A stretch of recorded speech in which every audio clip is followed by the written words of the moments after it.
Wake up, Buy Here Pay Here people. It's a beautiful day. Go grab yourself another cup of joe and say hello to Jim and Michelle Rhoads on the Buy Here Pay Here Morning Show. Take it away, you two.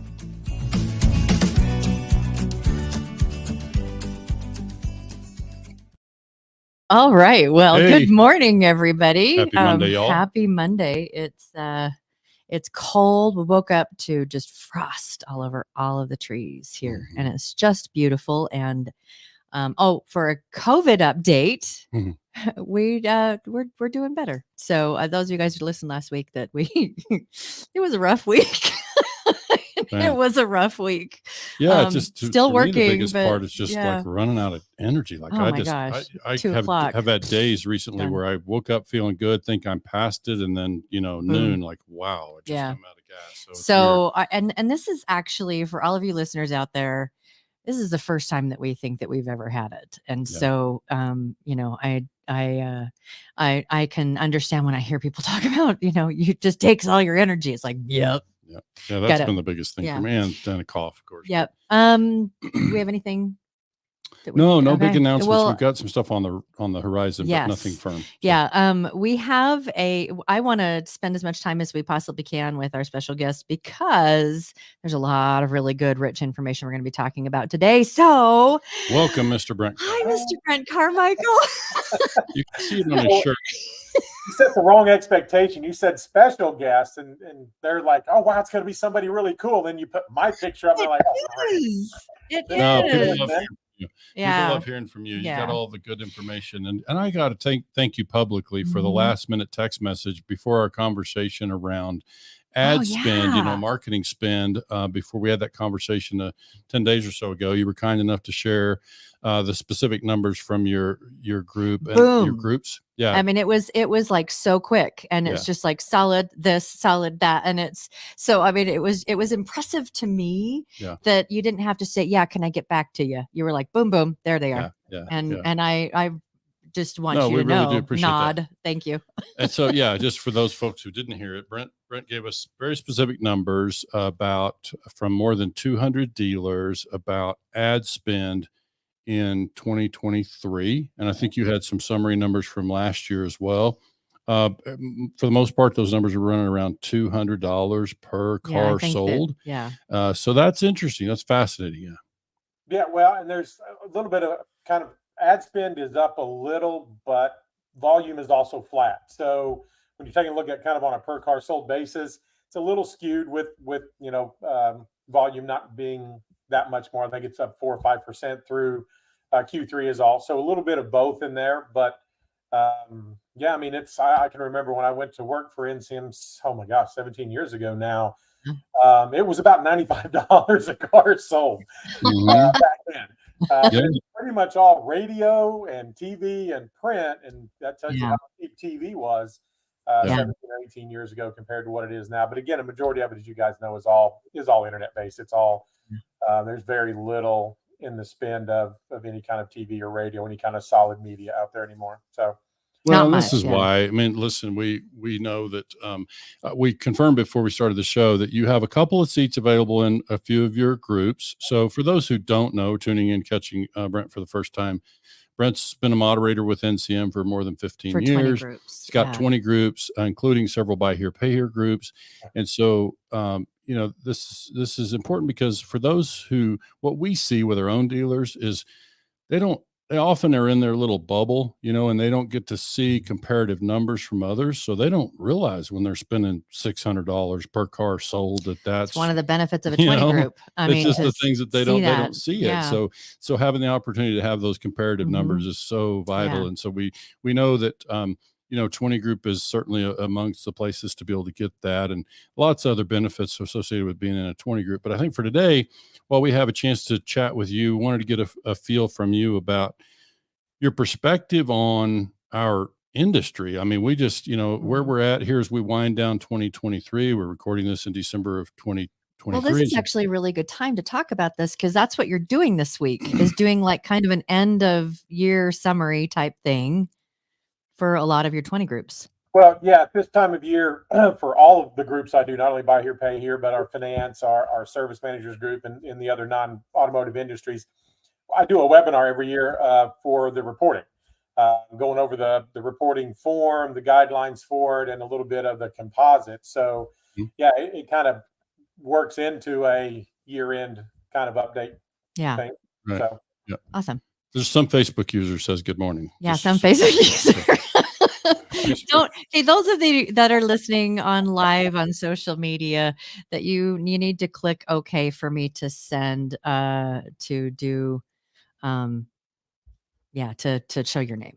So it's like they like privacy, because privacy is like the name of the game. But we want to know who's we do speaking up over there.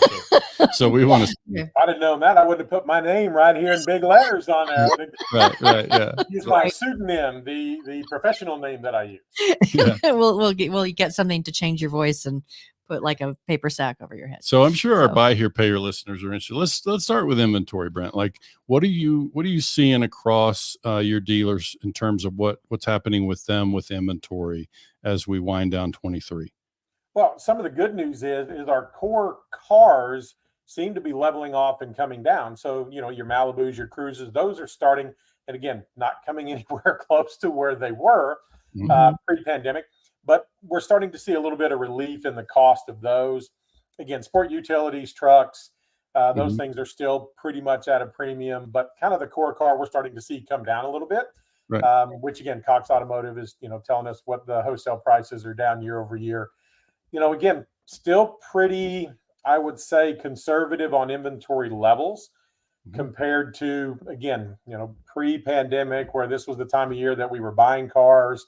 We were trying to get all of our tax season inventory bought by December 1 or by January 1. Again, not seeing that like we typically have in the past. Again, maybe more of the sexy units, trying to get those bought now, because we know they're just going to go up in price come January, February, March. But again, I would say they're sticking closer to that 60-day supply of cars, where in the good old days of tax season, we'd be 90-day supply at this point. Because again, they were only going to get more expensive. So we always tried to buy up for tax season. And again, more, a little bit more inventory, but not much. Not much at all. So I want to clarify, and I don't know, having been a group member myself, the 60-day supply, another way to say that would be that dealers are turning through about half of their inventory every month. Correct. You say that? So it's like, for dealers who are not used to hearing that expression, like that's roughly what we're talking about. And we've been watching that number, with some of our dealers as well. We just don't work with our data pool is not nearly as large as the one that you work with. So we're always happy to hear kind of what you're seeing on the larger scale. On the inventory side, what are you seeing anything that you're hoping will trend for the year? Well, like I said, hopefully they'll continue our core car coming down in cost, which, we'd all love to carry third row sport utilities and full size trucks, but we can't all afford to do that. And so our core car is that 4-door, program car, rental program car. And again, that kind of helps feed our inventory back. The key is going to be, and I've been trying to preach this for a long time, I don't think it's how many cars you have.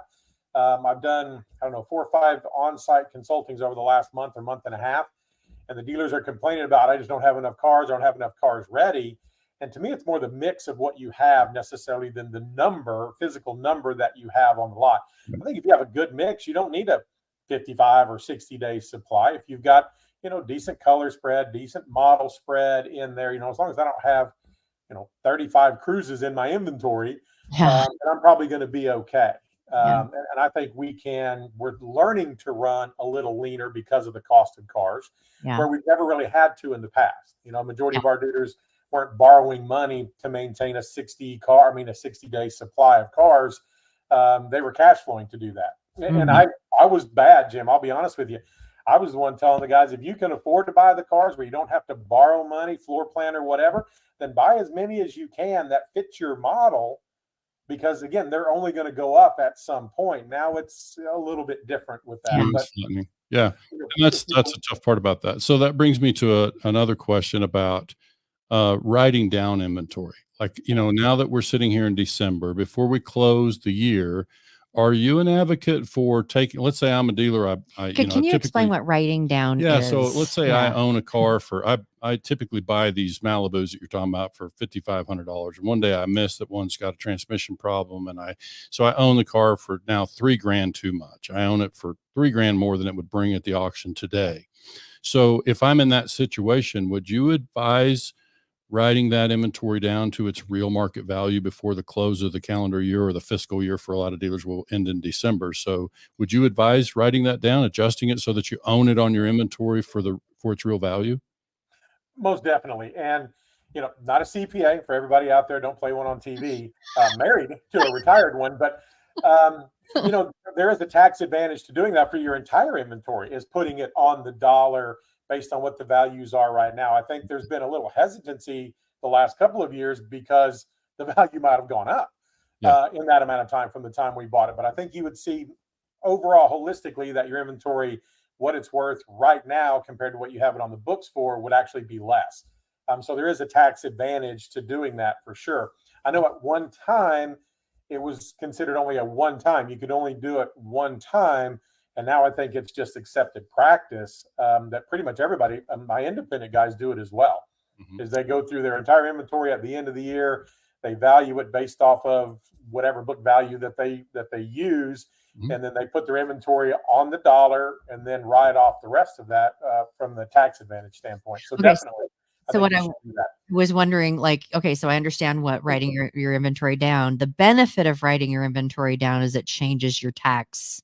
Exactly. You're going to take a wholesale loss on that difference, and it's a tax advantage for you to be able to do that at that point. Yeah. And the other thing that we like about that is, I'll speak for myself. Like now, if I'm that dealer and I go into January, now my calculations, when I'm monitoring my gross per deal and my cash and deal per unit, it's more reflective of the real market value. It is. So now my numbers that I'm tracking, my performance, my analytics, now I'm cleaner. And I've dealt with any surprises. If I do find it necessary to liquidate, one of these aged units, I don't have to take that bath then. I've already kind of suffered the write down. I've already written it off my taxes, the prior year. So yeah, I can see the advantage of doing it, more routinely. But I think this is something that we just want to think about for dealers, especially. We've all kind of experienced that. Cars were up. Now they're at least stable. Hope they're tracking down. So it's going to be, a lot of our dealers are bound to own a lot of their inventory higher than its real market value. So it's a time of year to think about just, moving those and adjusting that. What about sales? What are you seeing across sales? Are dealers pretty stable? Are they doing good volume? Through Q3, I think, like I mentioned earlier, total dealers, I think, are up 4% over this time last year. Again, since that's through September, don't have October, November, or December yet at this point. I'm not hearing, this is kind of how I gauge it. There's not a lot of emails on the group listservs about, man, we suck, or man, we're killing it. Right now, it's kind of quiet, which tells me that most people are kind of just on par for what they typically do the last 3 months of the year, October, November, and December. So, nobody's bragging, nobody's beating their chest about, hey, we're slaying it. Right. And again, we're not talking anybody off the roof because they're like, oh my God, I can't sell a car. I'm getting ready to go out of business. So quiet is typically good, right? Silence is compliance or something along those lines. But there's just not a lot going on as far as the email listservs for the group. So I'm assuming, and we know what that can do, I'm assuming that that everything's pretty stable, or everybody is okay with where they are right now in volume. I think we're seeing that too. Yeah. And by the way, I'm going to blame brain fog on this. I'll take you back to inventory for 1 second, because I don't want to miss the opportunity to ask you about, you're a guy who sees certainly franchise dealer numbers, and you see buy here, pay here. I don't know if you work with any independent retail. You do.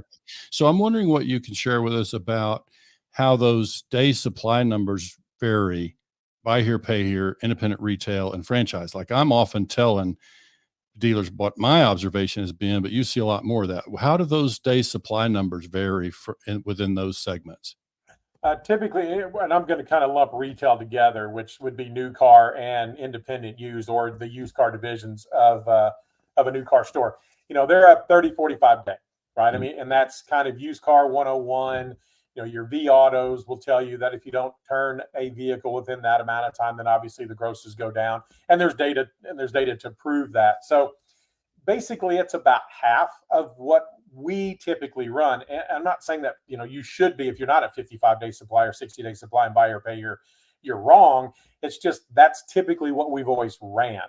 Okay. And it kind of goes back more to the turn time from a reconditioning standpoint. You have to remember that new car dealers buying used cars or taking trades in aren't taking 10 and 11-year-old 100,000-mile cars. Those are what historically they've wholesaled. Yeah. Right? They want the 10, 20, 30,000 mile, doesn't need a lot of recon. From the time I buy it, take it in and trade, we're 2-3 days and it's on the lot retailable. Same thing with the independent dealers I work with. From the time they acquire the car, whether it's auction or trade, they want it out there for sale 2 to 3 days, no more.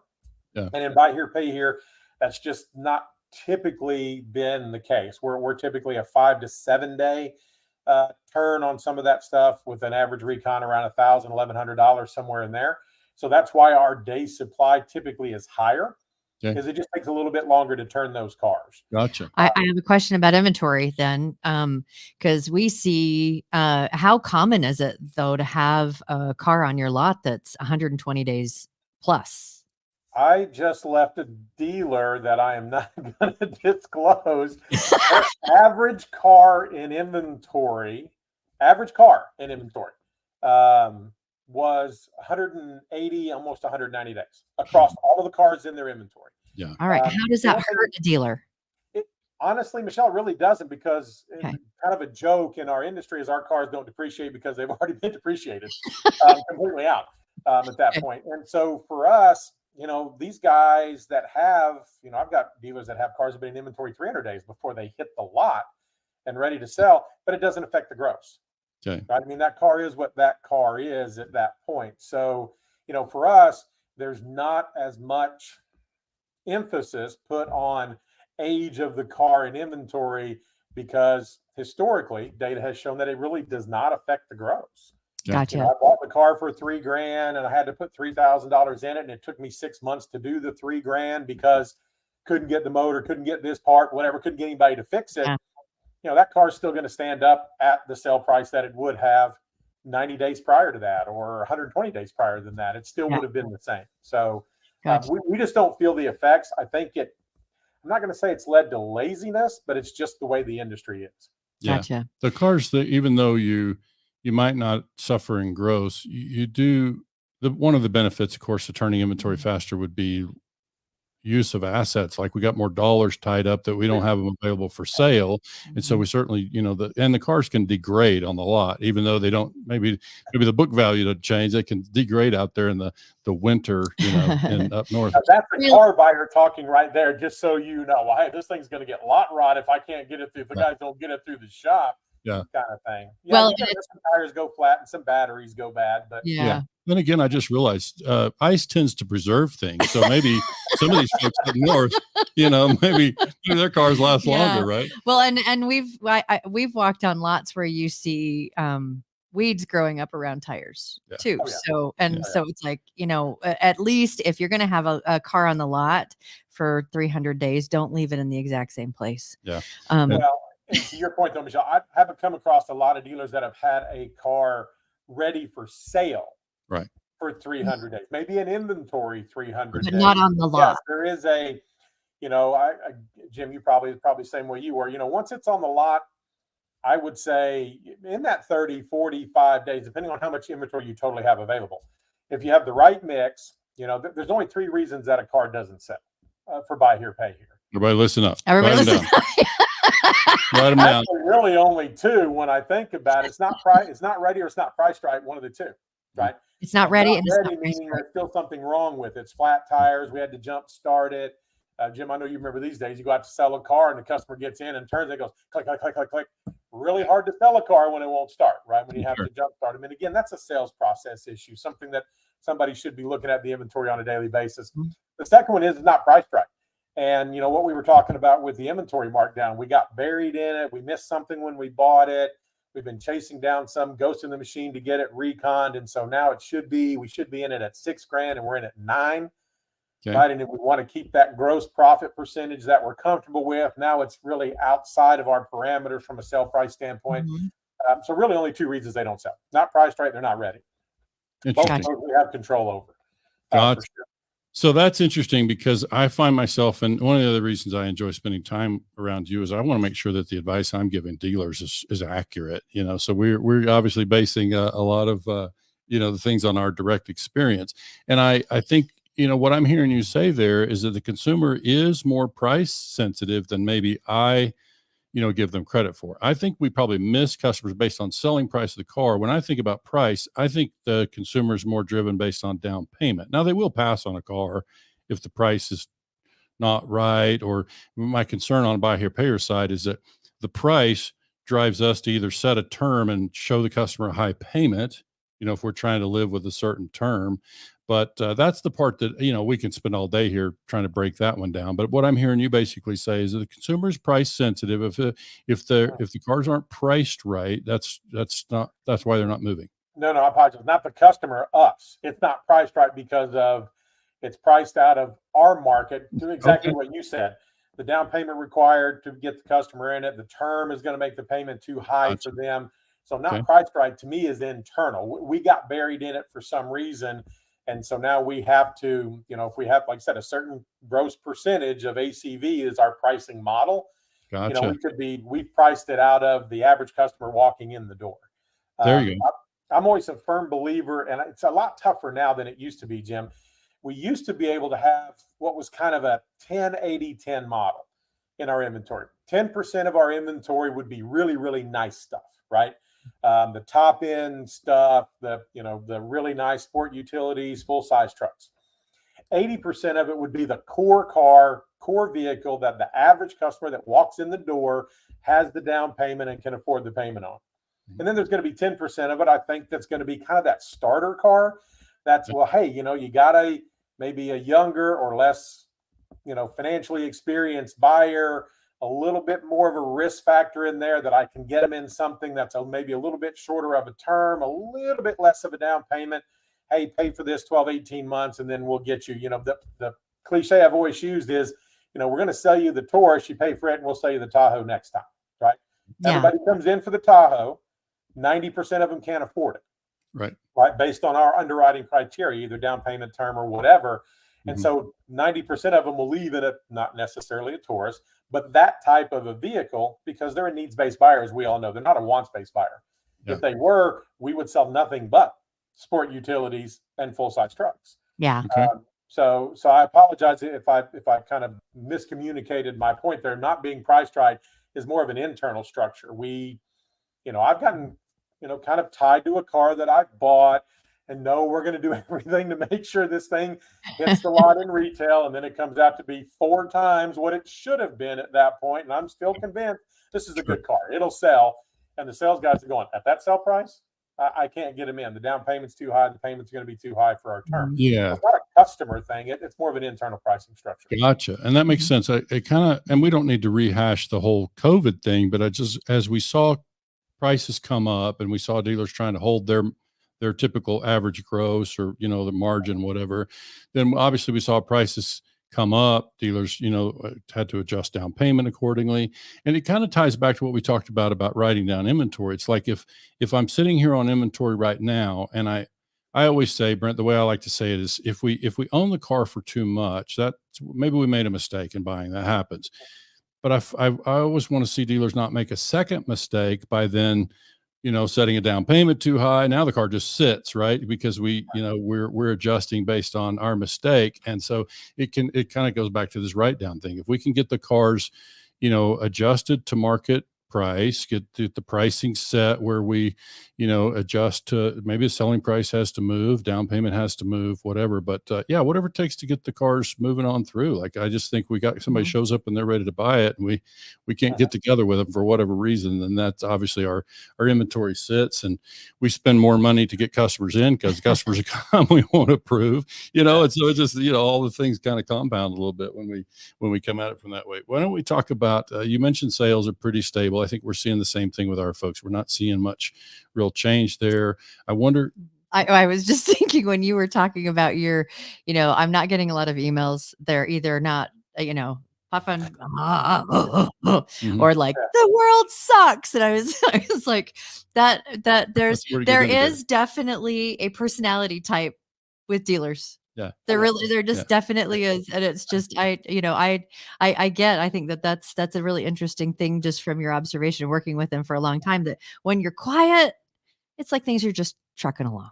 Well, I Things was are going to say most of my groups are fairly competitive, believe it or Mhm. not, even though, I mean, some of them, I can't ever be that guy kind of thing, but they're always, hey, I had a good month and, they Mhm. like to share that, or Mhm. man, it's killing me. What are you guys doing out there? And Sure. like I said, it's been relatively quiet. And I do have some dealers that are literally that dynamic. In 1 month, it's the greatest thing in the world and everything's great. And the next month, it's like, hey, man, off the roof. It's not that bad. Okay. It'll be okay. Remember, Sure. everything is fine. Yeah. Kind of thing, where it's literally talking them off of the roof every now and then. So, and those are the guys that I'm not hearing from. So that leads me to believe that things are Yeah. One more, as normal as possible. Yeah. one more reason the data nerd in me likes rolling averages. Let's Yes, focus on the rolling, right? It's like, dude, So- it's 1 month. This time last year you did this kind of thing, right? Yeah, but last year was a career year. Exactly. You can't do it again every single year. Kind of Yeah. thing. So listen, you have all the 20 group members, 200 plus members, right? That number was Buy Here Pay Here. Is that out of your Buy Here Pay? No, it's by Q3 it was actually 482 or 483 dealers that we received data from. I see. Not all of those are in 20 groups. We offer a service product, whatever you want to call it, that if you just don't think that a 20 group, the travel and some of those things are not for you, you can report your data every month and get a composite that will show your numbers, our overall group averages, and our overall benchmark. So it'll only have 3 lines in it. You won't get to see anybody else's data, but yours against those. So if you just want to compare, see how you're doing, we can do it as a one-off. And I've got quite a few dealers that do. I've got some that do it monthly. I've got some that do it quarterly, and I've got some dealers that only do annually. So they'll do their December numbers, pay for that product, see how they ended up the year, and that'll be it. So what did you call that again? It's called our peer performance package, I think is what we call it now. It used to be the benchmark. Now, wait a minute. Maybe we call it the benchmarking. I don't know. You got to talk to sales and marketing. I don't know what they call it anymore. So those 400 dealerships that are just submitting data, that's just Buy Here, Pay Here? Yes, ma'am. It is the peer performance package. I love it. What we call it now. Comparative statistics, multi-benchmark. Yeah. So that's what we call it now. Sorry. I apologize, everybody, that I don't know how we market everything. I just know you don't name it. We can do it. Yeah. You can get it. Yeah. They didn't consult with Brent to name it, apparently. No, they did not. It's all good. No, I think I certainly want to learn what I can from you while we're together about what you're seeing about just collections and repo rates. I mean, I got to tell you too, you have all these 20 groups and you have the chat thread. We have also something that you don't have, which is Facebook threads. That's a barometer that we have, so we can measure. Yeah, you don't do Facebook. Yeah. I don't, and it's going to be a New Year's resolution that I'm going to set up a Facebook page. I can assure you that unless my wife or one of my grown daughters does anything with it, I won't be probably posting on it. But I would like to, because there are some Facebook groups out there that I would like to just be a part of, because there is some good dialogue going on out there, and it's something that I think that I'm probably missing out on to a certain extent.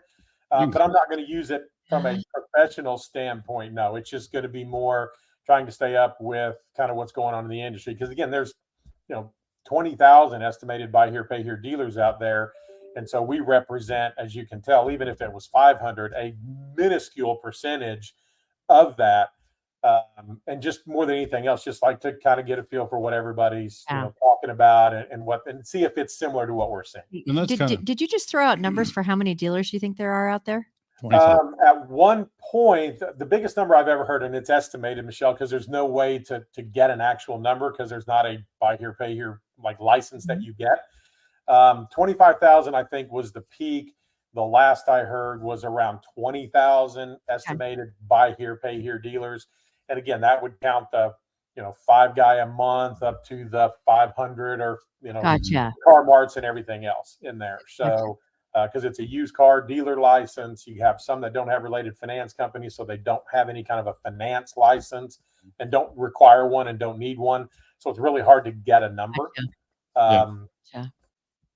So yeah, the reason I brought That's it a up lot. is like that's our barometer, like Facebook. When you see a thread that kind of blows up because a lot of dealers are feeling that particular pain or whatever they. So we see that, like you'll see some conversations that really, get charged. It's like that's kind of a hot button thing that you're seeing dealers get kind of rally around. But yeah, that's kind of an indication for us is what's going on. And we're seeing quite a few dealers on social media saying that their repo rates are up. I saw an article not long ago that said, I think through the third quarter that bankruptcies were up 17% year over year. And so that's obviously going to be felt in the buy here, pay here space. But I would say, of our clients that we work with, and again, it's a fairly small pool, but we don't see their repo rates really moving much. I mean, I don't see a lot of change in that. And that's not a credit to us. That's just they're pretty stable, smaller markets, and so I think we're not seeing a lot of change there. What do you just to clarify, because I'm one of those guys. When you say repo rate, are you talking about frequency? Or are you talking about severity that you're not seeing that much of a change in? I didn't even measure it that deeply. I'm just saying as either one, like we don't see quantities. And so when he talks about frequency, that's going to be how many a month or whatever. Yeah. And severity typically based off of sales or as a percent of open accounts, either one of those that you want. Severity is the dollar amount that you've lost. The number that I see most, Brent, would be what I call a conversion rate, that percentage of charge off principal compared to the opening principal for the month. So we track that with all of our clients and kind of watch that. And we're not seeing a lot of movement in that line. Percentage of portfolio is the simplest way that I think about it. Exactly. And again, we don't really either. And I think part of that is because of the cost of vehicles, right? I mean, they have been up. So, one thing that we take a look at is we take a look at the average sale proceed or ACV of a charge off or repossession as a percent of the original cost of that, of that vehicle. And that we've seen an increase in that. We've seen that percentage be a little bit higher. It's always run in the 40-ish range. It's been in the mid upper 50s and even low 60s when we did it last year. We'll do it again in January of this year for the calendar year 2023. So I have a better number come mid-January, late January on that. But last year's number was in the upper 50s. I think it was 57 or 58%. And it's typically just below that. So, that would lead me to believe that that's value car driven. But yeah, frequency has pretty much stayed the same. It's staying in the mid 40% range. As a percent of sales. So nothing really kind of out of the way there. We have seen the average charge off go up, which we should, because pricings were higher. The average sale price is higher in 2023 and 2022 than it was historically. So they have a higher balance. The one thing that we haven't seen is that the customer paying any longer into the term. We were kind of hoping maybe these nicer cars, at least cost more cars, maybe they would pay a little bit longer.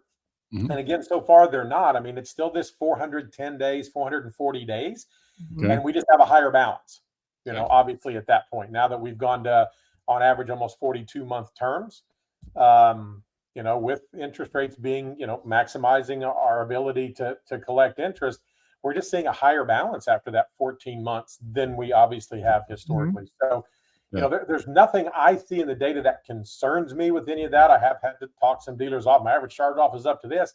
Yeah, but remember, your average ACV is up to this as well. Yeah.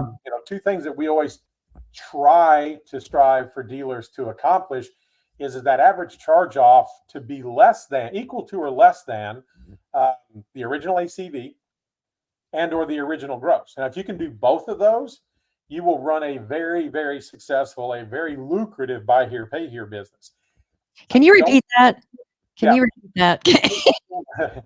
What perfect world, we would want our average charge off after recoveries, after we've got the ACV or we've sold the vehicle, to be equal to or less than both the original ACV of the vehicle. So let's say that the original ACV was 8,000, right? the original gross was $5,000. Right now, I think our average charge off is right around $6,500 or $6,700. So right now, our average dealer, his charge off is less than the original ACV, but it's more than their gross. Now, dealers of volume, it's going to be almost, I'm not going to say impossible, but highly improbable that you're going to be able to match that metric, that your charge off is going to be less than both.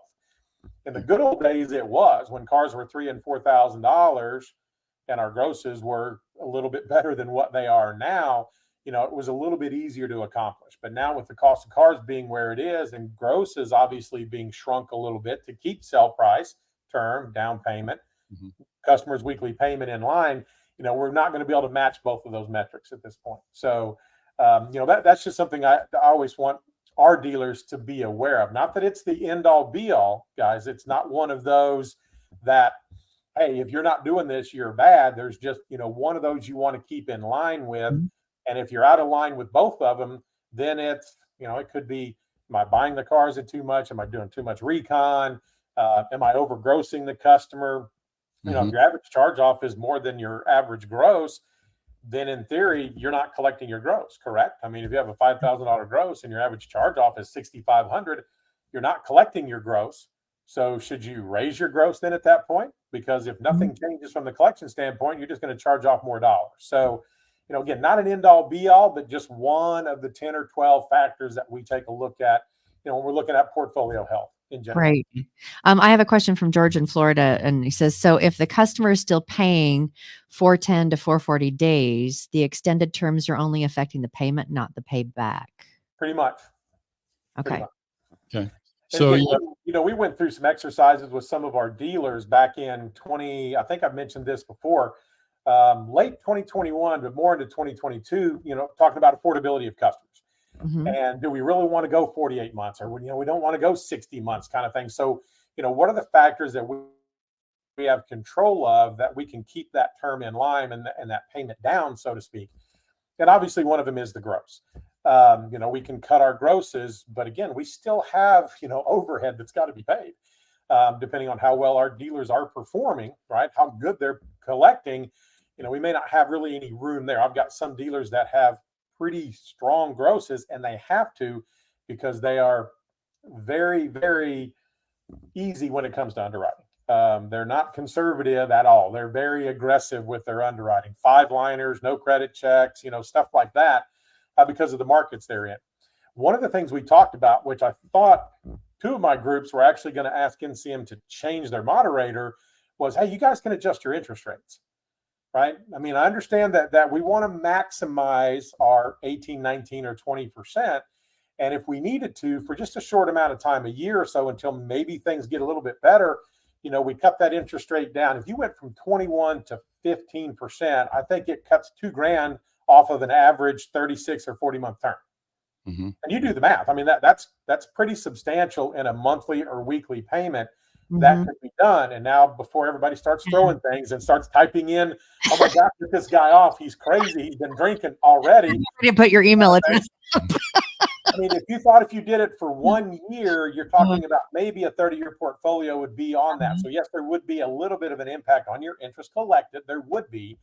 And if you did it for 3 years, there still would be. If you collected better, though, the impact would be minimal. So it's just something that we challenge the dealers to take a look at. On a short-term basis. Cut growth, cut interest, they're kind of the same thing to a certain extent. But some dealers did, and some of them actually did that, again, for a short-term basis. And you didn't have to cut it from 21 to 8 or 9%. You cut 6 percentage points off of a 36 or 42-month term on an amount financed of $11,000, guys. There's a little bit of an impact in a payment there. I mean, it's a $5 or $7 a week payment. And that could get somebody into your, 20% payment to income or 25, whatever you're comfortable with at that point. Yeah, because dealers are probably missing a lot of customers on PTI. I mean, the fact that we've seen payments go so high just tells me that, if they're either ignoring PTI, and putting the customer in the high payment anyway. And so I think we all understand where that ends up. So I think, I want to get to capital, but first I just think to kind of recap some of what you shared, At 410 days, I did the math over here. Like you're 13 plus months before that's so to recap for what I understood you to say was that your dealers charge-offs are occurring in about that window. 410 days is kind of the scatter 130. graph or that's the average of where the charge-offs are occurring. Is that right? That is correct. Let me give you, hang on real quick, and I'll give you our 5-year Lipper average. Let me give you the 5-year NCM all group average is This is one of the reasons why we love Brent. 431 days. And this is all of the dealers. And again, all of our 20 group members have to do this, which they hate it, I promise you.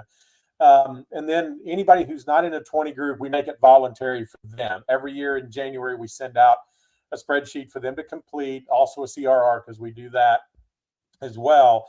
And then however many that we get back, then we kind of combine them all together. But the 5-year average is 431 days. The high was 2022, because this is last year's that I'm looking at. We haven't done 2023. I take that back. Wrong number. 429 days. Last year it was 442 for the calendar year of 2022, but the 5-year average is 429 days. We like spreading it out because it does.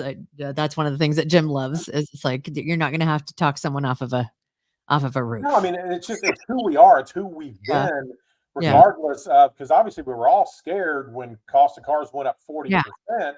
It's okay, well, then hopefully they'll pay that additional 2 or 3 months and everything will stay the same. Again, we've seen this cost of car now for 1 full calendar year going on 2. So we're through what would be a typical repo cycle or repo curve coming up on 18 or 24 months. And so the numbers are there. I don't expect this January's for calendar year 2023 to be any different. I expect it to be in that 420 range, 410 to 440 range. In there. So again, which is either a good thing or a bad thing. I mean, our customer is consistent. Right. Yeah. I would consistently bad, but consistent. If we could get inside the data, my suspicion would be that, based on what we saw in COVID, prices would have come up, right? Cost came up. So dealer selling prices and perhaps term would have been coming up 20 and 21, probably but certainly in 23, we should have stabilized a little bit more, should have settled into a range where, we've been stable. So the good news for me in that is, we're at the end of 23. So when you're talking about 14 months to average charge off, we're coming to the end of that weird, kind of this anomalous period that we had through COVID. I mean, it's starting to wind down and we should be able to, get more stable. So, which brings me to the question about capital. Like, we've seen, dealers struggling, obviously, as cost of car went up. We've seen them struggle to capitalize that. A lot of dealers, had to dip into their pocket in a different way to fund those contracts at their regular volume. But what are you seeing in the capital market yourself? Are you seeing lenders withdraw? We certainly have seen some dealer groups pull out, which would seem to suggest that their money, came to an end, right? Some big dealer groups come out, right? Well, I mean, if you believe what you read, let me put it this way. I read in the paper this morning, obviously the Fed is talking about no more rate hikes and actually maybe some reductions next year. So let me start with that. Obviously, that's going to be a positive for the dealer clients that currently have lines, because that is what I'm not going to say is killing us over the last 2 years, but I work with a dealer on an annual basis to do their budgeting and projecting, and we hit every number except cash flow for last year. And we couldn't figure it out at first, and it turned out that it was interest expense. Okay. We missed by $160,000. We just didn't realize the impact of how much their interest rate went up in basically a 15 or 18 month period at the end of 2022, mid 2022, going into 2023.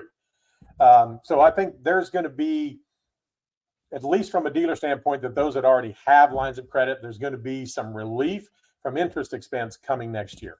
As far as capital availability, right. And I hope we don't have any capital providers listen.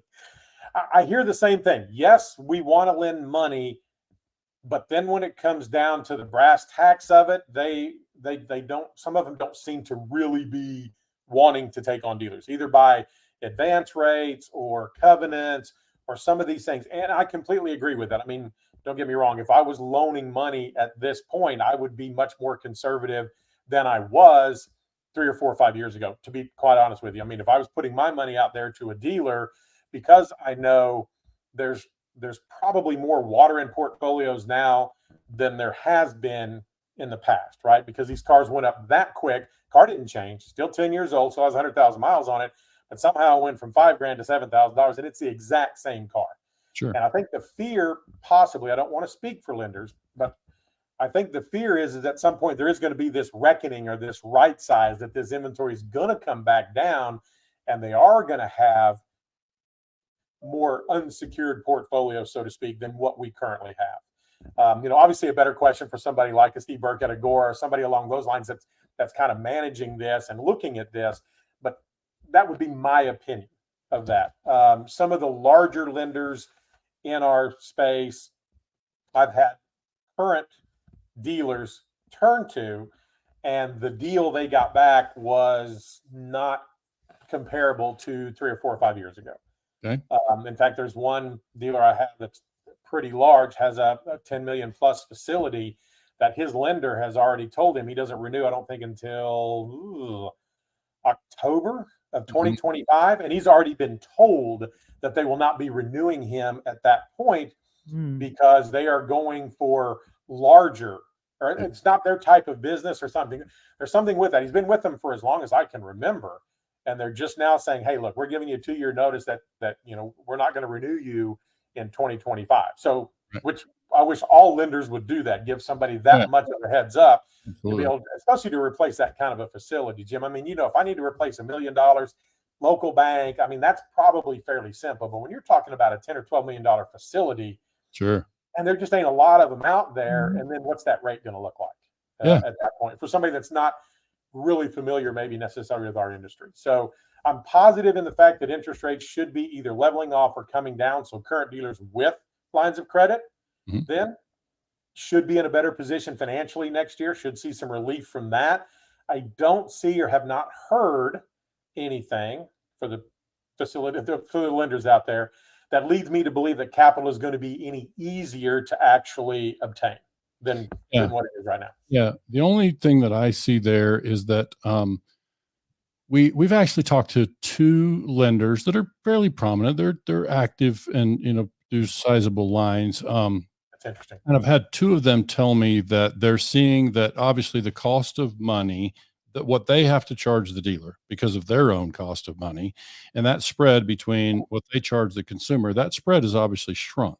And so it places more pressure on the dealer operationally.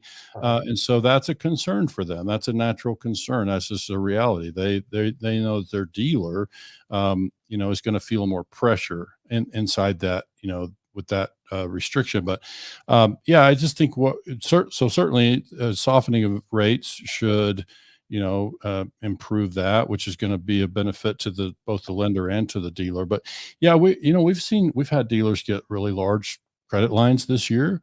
We've had dealers have their credit line called, and they had to go do just exactly what you're talking about. Had to go replace, a credit line in pretty short notice. And so that's just an indication of sort of the lack of stability, and some of these pressures that we're talking about. And so it's an interesting time. Let me ask you one last thing. You have anything else from Brent? No, I've just enjoyed this So conversation. this is fun. So much. I'm noticing something in Brent that when he squirms, it means I've asked him a question that he either doesn't want to make me look foolish, he doesn't want to answer in a way that look foolish as the guest. I'm a terrible poker player, in case you haven't noticed. I noticed. Yeah. So my last question might also make you squirm. Like, what's your feeling about if you're a dealer contemplating getting in the buy here, pay here business in December of 2023? What's your advice? Is now a time to do that? And if so, what would be the first 2 or 3 things that you would say if you're going to do it now? There's certain things to be prepared for. Well, it's interesting that you asked this, because somebody had asked me this not too long ago, how much interest is there right now? And I gauge it by, I do a webinar called Understanding the Buy Here, Pay Here model. And, typically on an average year, I'll do it 9-10 times a year kind of thing. It's typically new car dealers, looking at wanting to get into Buy Here, Pay Here. I have done none this year. Huh.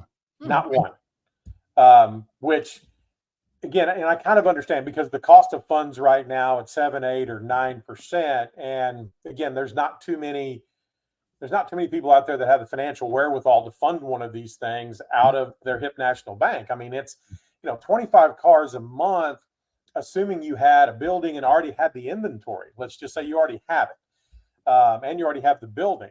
It's still going to be 2.5, 2.7, somewhere in there, max cash out. And that's not growing the business. That's 20 to 25 cars a month every month. That's not a 5% increase or a 10% increase.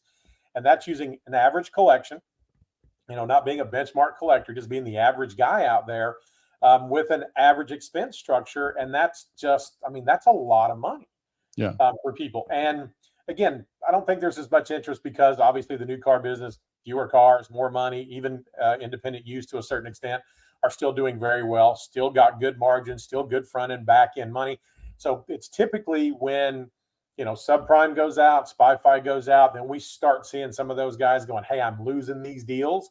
They're not really losing a lot of deals right now. So if I was getting into it right now, I would be the tortoise. It would be slow and sure. It would be, I'm not going to say onesies, twosies, but it would be 5, 10, 15 a month.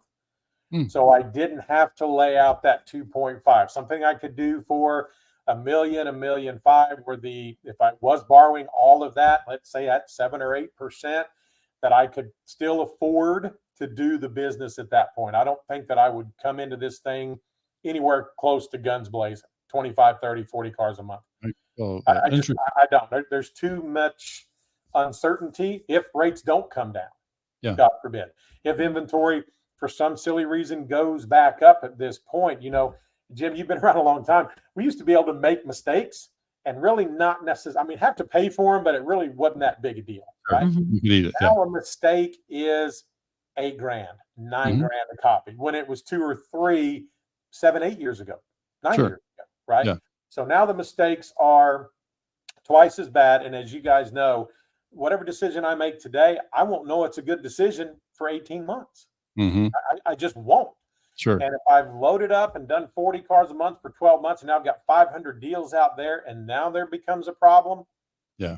Now I'm stuck with that problem for 2 years to get unburied from it at that point. So be very conservative. The ones I like working with are the guys that say, look, I want to do 5 or 10 a month. That's all I want to do. That's the guy I love working with. The guy that comes on and says, hey, man, I'm going to location. I'm going to be the next Car Mart. Okay. Yeah. Show you the pro forma, and then I'll hit enter. That big number shows up at how much cash they need, and there's always silence on the other end. Yeah. I know. Sit there, and then the next thing out of their mouth always is, well, how can I do it cheaper?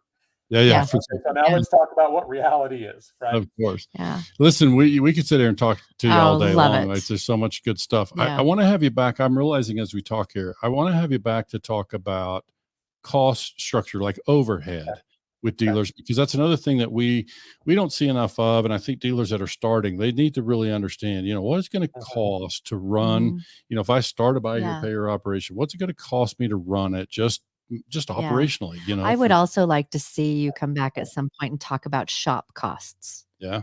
As well.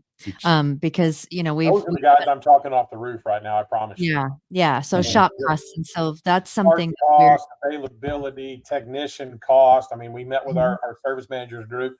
Thank God it was in Vegas. So we had a really good distraction at the end of the meeting, because those guys, I was literally talking off the roof.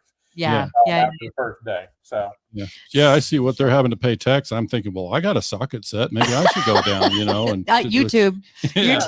Exactly. And are they really? They're not mechanics anymore, right? They're technicians. They have to know more computer than anything. Yeah. That's absolutely true. That's really right. So we got Brent's email address. You want to check that, Brent? Do we have that right? Brent V. Carmichael. NCM-Associates.com. Yeah, you don't have to capitalize NCM, but I appreciate that. Yeah, I did that just so I could see who NCM is. Right, and so if you are wanting to get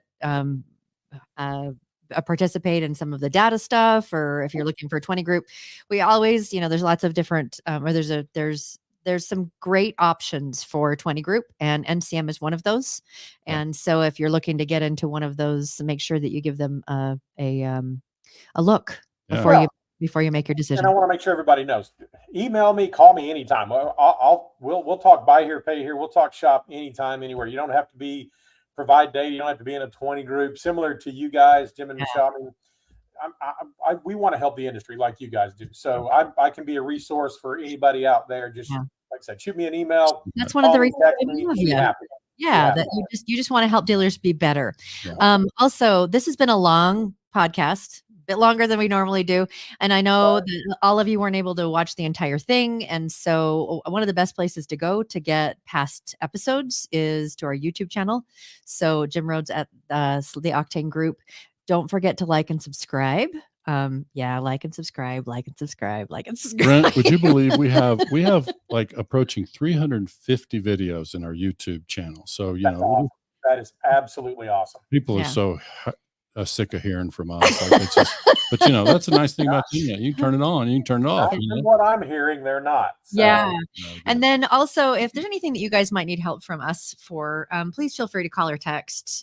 This is Jim's personal line, 903-816-0216. And just like Brent, it's like, if you've got questions, text me with the easy questions. And then when you have a question, I know how to forward text messages to Brent. So exactly. So, I'm the yes, no guy. You can send me the yes, no ones. You can send Jim the ones that are going to need anything of any kind of intelligence. He's going to be the one. I'm good with one simple word. Other than that, I'm not very good. It's interesting sitting here as really the novice. It's there's a lot of humble statements going out, but they don't hit the mark because you guys really do know your stuff. Well, I know, Brent, so your experience is unquestioned. Like there's just no doubt. So we appreciate you sharing so freely your knowledge with our audience, and I know they appreciate it too. Yes, and you're just wonderful. Love you, Brent. Well, and I always tell you guys this. I can't thank you guys enough. In true appreciation for what you guys do. So this is something we've needed in our industry for a long time. I'm glad you guys are the ones that took the chance. Obviously, at probably financial cost to you guys to do this. And if I just tell you, if nobody else does, we greatly appreciate the industry does what you guys are doing. So thank you very much. Thank you. That's kind of you. We're going to put you backstage and then chat for just a minute afterwards and see when we can get you back on the show too. So we got a couple of topics that look really good. Thank you very much, Brent. We appreciate it. Merry Christmas to everybody out there. Merry Christmas. Yeah. All right. Well, so good. That was a great conversation. Really, really appreciate Brent and his knowledge and his ability to just pull stuff up so quickly. Really makes a big difference. All right, everybody, have a great Monday. And we'll be back here Wednesday. We'll be back here on Wednesday. Thanks so much for joining us. We really appreciate it, everybody.